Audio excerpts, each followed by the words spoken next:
അതിവേഗം സ്ഥാനാർത്ഥികളെ പ്രഖ്യാപിക്കാൻ ഒരുങ്ങുകയാണ് UDF. കോൺഗ്രസിന്റെ നിർണായക സ്ക്രീനിംഗ് കമ്മിറ്റി യോഗം ദില്ലിയിൽ പുരോഗമിക്കുന്നുണ്ട്. ചില മണ്ഡലങ്ങളിലൊക്കെ സ്ഥാനാർത്ഥി ചിത്രം തെളിയുന്നു.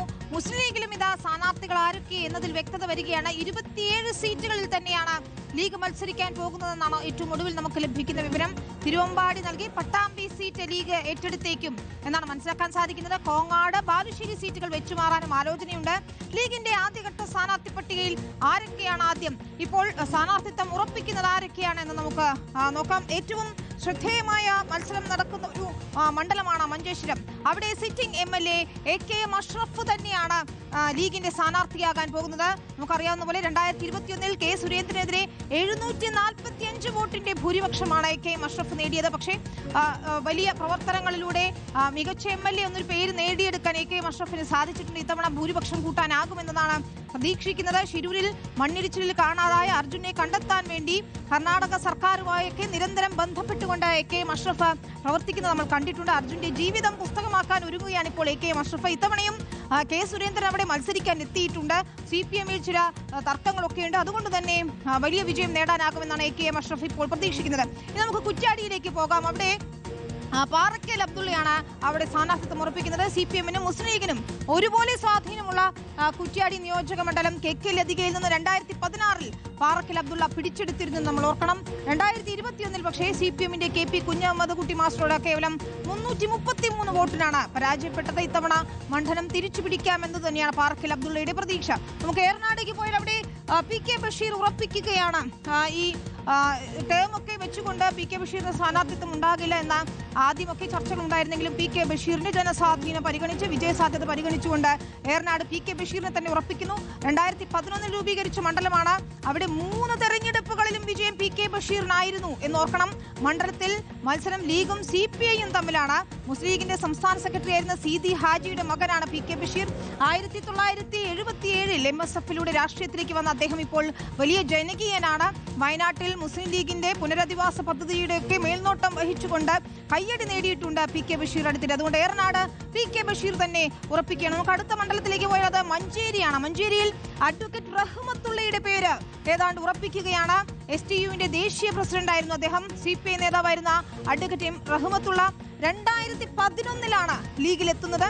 2011 നിയമസഭാ തെരഞ്ഞെടുപ്പിന് പിന്നാലെയാണ് റഹ്മത്തുള്ള ലീഗിൽ ചേർന്നത്. ഇത്തവണ മഞ്ചേരിയിൽ അതുകൊണ്ട് അഡ്വക്കേറ്റ് റഹ്മത്തുള്ളയെ പരിഗണിക്കുന്നു. മങ്കടയിലേക്ക് പോയാൽ അവിടെ മഞ്ഞളാംകുഴി അലിയെ തന്നെ വീണ്ടും കളത്തിലിറക്കുകയാണ് ലീഗ്. സിറ്റിംഗ് MLA ആയ മഞ്ഞളാംകുഴി അലിയുടെ ജനസ്വാധീനവും വിജയസാധ്യതയും തന്നെയാണ് മങ്കടയിൽ മഞ്ഞളാംകുഴി അലിയെ പരിഗണിക്കുന്നതിൽ എത്തിക്കുന്നത്. 2001 മുതൽ 2011 വരെ തുടർച്ചയായി മങ്കടയിൽ MLA ആണ് അദ്ദേഹം. 2011 മുതൽ 2021 വരെ പെരിന്തൽമണ്ണയിൽ അദ്ദേഹം MLA ആയി. ഉമ്മൻചാണ്ടി സർക്കാരിന്റെ കാലത്ത് 5ാം മന്ത്രി വിവാദത്തെ തുടർന്ന് മഞ്ഞളാംകുഴി അലി മന്ത്രിയാവുകയും ചെയ്തിട്ടുണ്ട്. ഏതായാലും മങ്കടയിൽ ഇത്തവണ മഞ്ഞളാംകുഴി അലിയെ തന്നെ ഇറക്കുന്നു. പെരിന്തൽമണ്ണയിൽ ജനകീയനായ MLA നജീബ് കാന്തപുരത്തെ തന്നെ ലീഗ് ഉറപ്പിക്കുകയാണ്. നജീബ് കാന്തപുരം പെരിന്തൽമണ്ണയിൽ സ്ഥാനാർത്ഥിയാകും. ലീഗിന്റെ യുവമുഖങ്ങളിലൊന്നായ നജീബ് കാന്തപുരത്തിന് അവിടെ വലിയ ജനസ്വാധീനമുണ്ട്. മഞ്ഞളാംകുഴി അലി 2021 മങ്കടയിലേക്ക് മാറിയപ്പോഴാണ് നജീബ് കാന്തപുരം പെരിന്തൽമണ്ണയിൽ മത്സരിക്കാനെത്തുന്നത്. 38 വോട്ടിനായിരുന്നു അന്ന് വിജയം. LDF സ്ഥാനാർത്ഥിയായിരുന്ന KPM മുസ്തഫയെ പരാജയപ്പെടുത്തിയാണ് നജീബ് കാന്തപുരം വിജയിക്കുന്നത്. MSF-ലൂടെയും ഒപ്പം യൂത്ത് ലീഗിലൂടെയും ഒക്കെയാണ് രാഷ്ട്രീയത്തിലേക്ക് എത്തുന്നത്. അവിടെ നജീബ് കാന്തപുരം നടത്തിയ പ്രവർത്തനങ്ങളെല്ലാം തന്നെ ഇപ്പോൾ ശ്രദ്ധിക്കപ്പെടുന്നുണ്ട്. അതുകൊണ്ട് തന്നെ നജീബ് കാന്തപുരത്തെ വീണ്ടും പരിഗണിക്കുന്നു. റിപ്പോർട്ടിന്റെ ഓൺലൈൻ ഇലക്ഷൻ സർവേയിൽ 10ാം റാങ്കായിരുന്നു നജീബ് കാന്തപുരത്തിന് എന്ന് കൂടി ഓർക്കണം. നമുക്ക് കോട്ടക്കലിലേക്ക് പോകാം. അടുത്തത് അവിടെ ആബിദ് ഹുസൈൻ തങ്ങളാണ് സീറ്റ് ഉറപ്പിക്കുന്നത്. സ്ഥാനാർത്ഥിയായി ആബിദ് ഹുസൈൻ തങ്ങൾക്ക് 3ാം ഊഴമാണ്.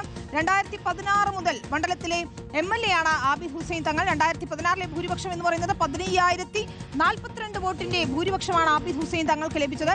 2021 ഭൂരിപക്ഷം അദ്ദേഹം ഉയർത്തുകയാണ്. 16,588 വോട്ടിന്റെ ഭൂരിപക്ഷമാണ്. തിരൂരിലേക്ക് പോയ അവിടെ കുറുക്കോളി മൊയ്തീൻ എന്ന MLA ജനകീയനായ MLA വീണ്ടും സീറ്റ് ഉറപ്പിക്കുന്നു. 2021 ആദ്യ തവണ ലീഗ് സ്ഥാനാർത്ഥിയായി മത്സരിച്ചു, ജയിച്ചു. അന്ന് ഭൂരിപക്ഷം 7,214 MSF-ലൂടെ രാഷ്ട്രീയത്തിലെത്തി. താനൂർ ബ്ലോക്ക് പഞ്ചായത്ത് പ്രസിഡന്റായി, ജില്ലാ പഞ്ചായത്ത് സ്റ്റാൻഡിംഗ് കമ്മിറ്റി ചെയർമാനായി. അങ്ങനെയാണ് അദ്ദേഹം തന്റെ പൊതുജീവിതം മുന്നോട്ട് കൊണ്ടുപോയത്.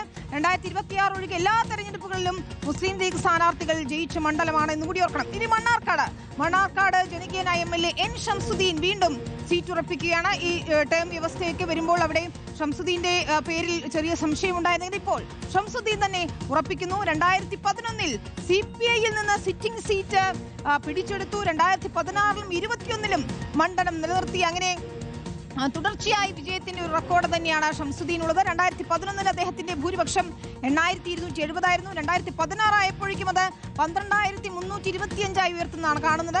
2021 ആയപ്പോഴേക്കും 5870 വോട്ടായിരിക്കുന്നു. മണ്ണാർക്കാട് നിറഞ്ഞു നിൽക്കുന്ന MLA ആണ് ഷംസുദ്ദീൻ. അതുകൊണ്ട് തന്നെ ഷംസുദ്ദീന്റെ ജനകീയത ഇത്തവണയും വിജയത്തിലേക്ക് എത്തിക്കുമെന്നാണ് പ്രതീക്ഷിക്കുന്നത്. ലീഗ് കളമശ്ശേരിയിൽ വി അബ്ദുൾ ഗഫൂർ ആണ് സ്ഥാനാർത്ഥിത്വം ഉറപ്പിക്കുന്നത്. ഒരു പുതിയ മുഖം കളമശ്ശേരിയിൽ എത്തുകയാണ്. അന്തരിച്ച മുൻ പൊതുമരാമത്ത് മന്ത്രിയും മണ്ഡലത്തെ 2 തവണ പ്രതിനിധീകരിച്ചിട്ടുമുള്ള VK ഇബ്രാഹിം കുഞ്ഞിന്റെ മകനായ ഗഫൂറാണ്, വി അബ്ദുൾ ഗഫൂറാണ് കളമശ്ശേരിയിൽ സ്ഥാനാർത്ഥിത്വം ഉറപ്പിക്കുന്നത്. 2021 തെരഞ്ഞെടുപ്പിൽ കളമശ്ശേരി ലീഗ് സ്ഥാനാർത്ഥിയായെങ്കിലും P രാജീവിനോട് 15336 വോട്ടിന് പരാജയപ്പെടുന്നതാണ് കണ്ടത്. തദ്ദേശ തെരഞ്ഞെടുപ്പിൽ മണ്ഡലത്തിൽ UDF വലിയൊരു മേൽക്കൈ ഉണ്ടായിട്ടുണ്ട്. അതിലാണ് ലീഗിന്റെ ഇപ്പോഴത്തെ പ്രതീക്ഷ. അങ്ങനെയും സ്ഥാനാർത്ഥി നിർണയം അതിന്റെ അന്തിമഘട്ടത്തിലേക്ക് എത്തുമ്പോൾ ലീഗിൽ ചിത്രം ഏതാണ്ട് തെളിയുകയാണ്. മറ്റു സീറ്റുകളിലേക്കുള്ള സ്ഥാനാർത്ഥി നിർണയ ചർച്ചകൾ പുരോഗമിക്കുകയാണ്. PK കുഞ്ഞാലിക്കുട്ടി വേങ്ങരയിലോ മലപ്പുറത്തോ മത്സരിക്കാൻ പോകുന്നു. PMA സലാമിനെയും അൻവറിനെയും തിരൂരങ്ങാടിയിൽ പരിഗണിക്കുന്നുണ്ട്. മലപ്പുറത്ത് മുജീബ് കാടേരിയെയും സുഹറ മമ്പാടിനെയും പരിഗണിക്കുന്നുണ്ട്.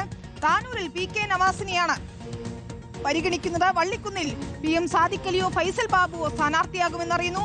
കാസർഗോഡ് KM ഷാജിക്കാണ് സാധ്യത എന്നാണ് ഏറ്റവും ഒടുവിലും നമുക്ക് മനസ്സിലാക്കാൻ സാധിക്കുന്നത്. കോഴിക്കോട് സൗത്തിൽ MK മുനീർ അല്ലെങ്കിൽ PK ഫിറോസ് മത്സരിച്ചേക്കും.